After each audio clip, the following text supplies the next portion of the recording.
د حرم سپین سپین منارونه د مدینې کلی کورونه څومره ښایسته ښکاري کور د جانان دی دا د هجرتونو کور دی څلوړی شان دی. السلام علیکم ورحمة الله وبرکاته. برکت الله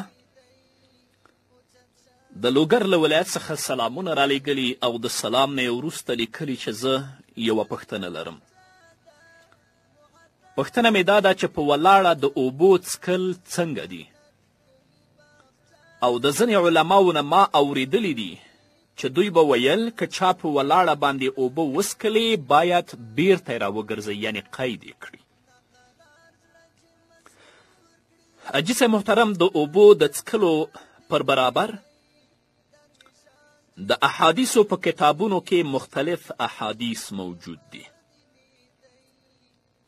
د مسلم حدیث دی، په هغه کې نبی کریم صلی الله علیه وسلم فرمایلی دي چې تاسو په ولاړه باندې اوبه مه څکئ.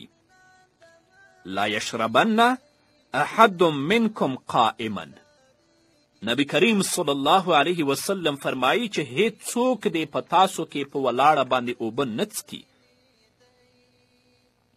همدارنګه د مسلم بل حدیث دی، په هغه کې نبی کریم صلی الله علیه وسلم فرمایي هیڅ کس باید په تاسې کې په ولاړې اوبه ونه څکي، او که چا په هیره سره اوبه وڅکلې په ولاړه باندې نو په کار ده چې قی کړي، لکه چې فرمایي فمن نسیه فلیستقي.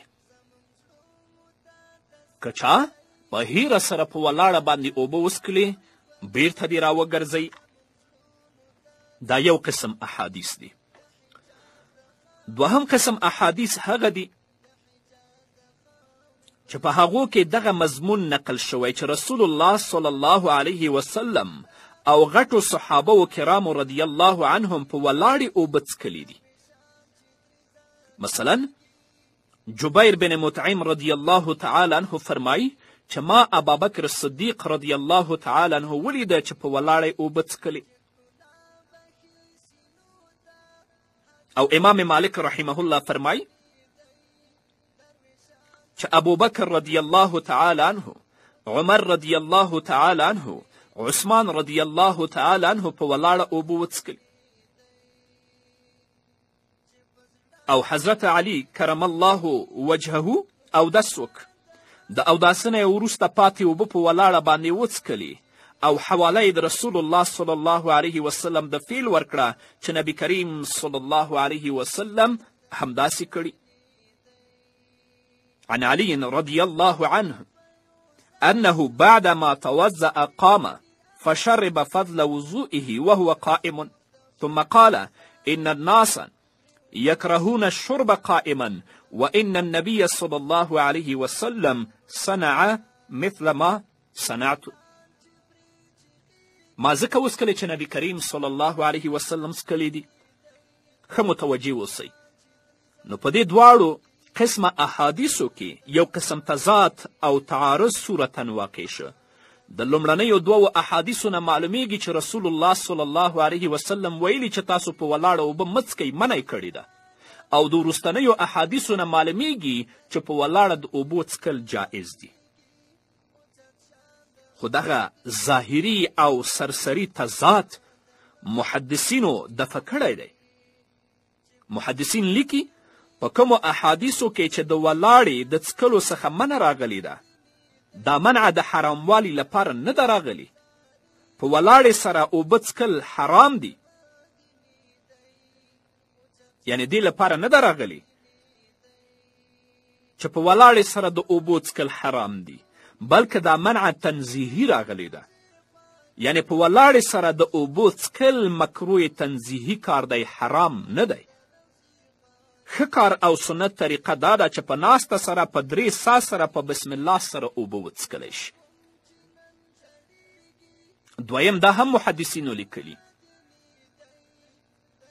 چې یا دا منع د ولاړې د څکلو څخه هغه وخت ده چې خلک د اوبو څکل په ولاړه سره خپل عادت جوړ کړي او دا خپل معمول وګرځوي، په ناسته یې نه څکي. کله ناکله د تلوار له وجې چې یو سړی تروال لري یا د ناستې ځای نه وي، نو که په ولاړه سره څوک اوبه وڅکي هم پروا نه لري. نبی کریم صلی الله علیه وسلم چې په ولاړه سره اوبه څکلي صرف د رواوالي په خاطر چې په ولاړې سره څکل هم روا دي.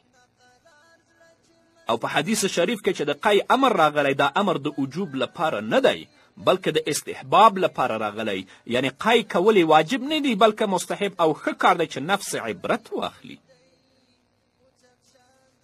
خو په دې پوه شئ چې دوه قسمه اوبه د دغه حکم څخه مستثنا دي، یعنی هغه په ولاړه څکل بهتره دي، د زمزم اوبه او د اوداسه څخه پاتې اوبه.